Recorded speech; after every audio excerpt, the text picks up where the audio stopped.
Bonjour et bienvenue à cette 7e édition de Blues the Château. Donc je suis avec Ronan Richard, président de l'association. Donc Ronan, qu'est-ce que vous pouvez nous dire sur le programme de cette année 2012 ?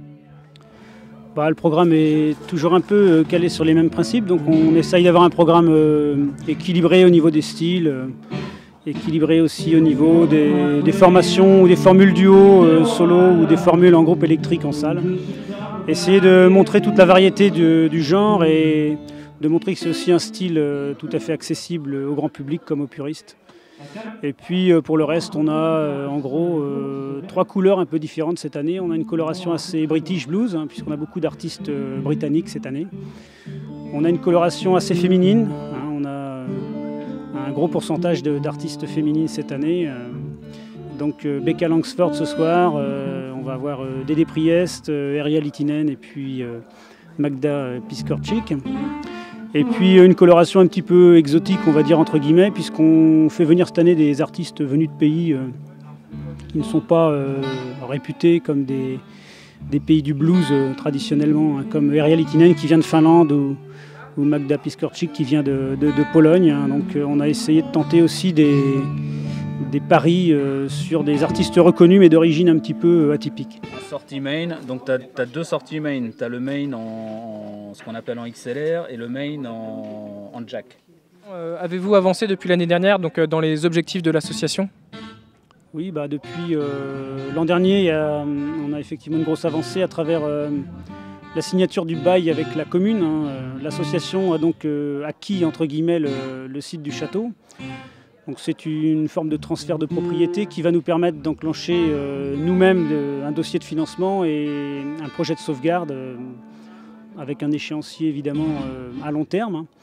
Mais il y avait l'étude l'an dernier qui avait été restituée. Cette année, le bail, c'est vraiment des avancées chaque année qui sont encourageantes. Tous les signaux sont au vert maintenant et en partie grâce au festival qui nous donne quand même de l'image et de la crédibilité.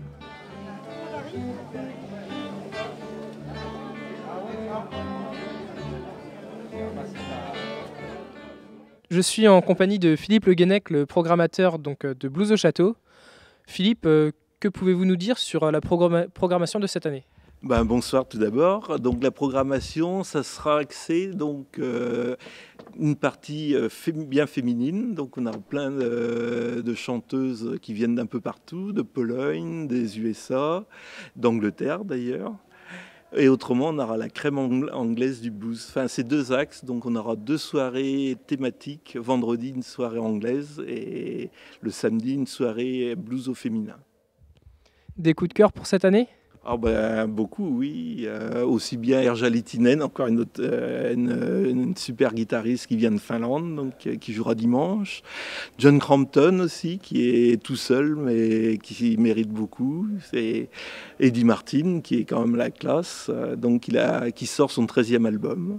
Donc un personnage intéressant, et avec une section de cuivre qui joue aussi bien avec lui qu'avec Mick Jagger. Donc, une référence. Philippe, pourquoi avoir choisi Sean Taylor en parrain pour le festival ? Voilà, en fait, Sean avait fait un super concert l'année dernière, notre concert d'hiver, et on voulait le reprendre, donc c'était l'occasion rêvée. Et puis comme c'est quelqu'un d'adorable, quelqu'un d'original, quelqu'un très novateur, un style, quelqu'un avec beaucoup de style, donc voilà, on l'a repris pour ça. Je vous signale qu'en fonction de la météo, donc, je suis maintenant avec Lynn Angougère, la nouvelle présidente de la Junior Association Blues the Château. Donc Lynn, quelle est votre implication pendant et avant le festival ? Donc on fait d'abord un camp de 10 jours pour le préparer, où on s'occupe du pancartage, de la préparation du site.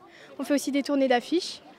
Et ensuite pendant le festival, on s'occupe des boutiques, de la restauration et de la lumière et du son, et aussi les toilettes sèches. D'accord, et comme tous les ans, vous financez un artiste avec la Junior Association ? Oui, donc cette année on a choisi Magda Piskorczyk parce qu'elle a plu à l'ensemble de la Junior. D'accord, et donc tout se passe bien, le festival est prêt à être lancé ? Oh oui.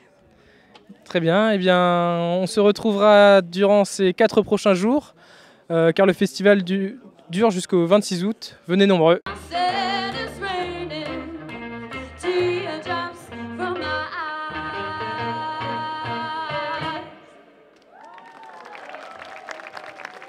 Thank you very much. Merci.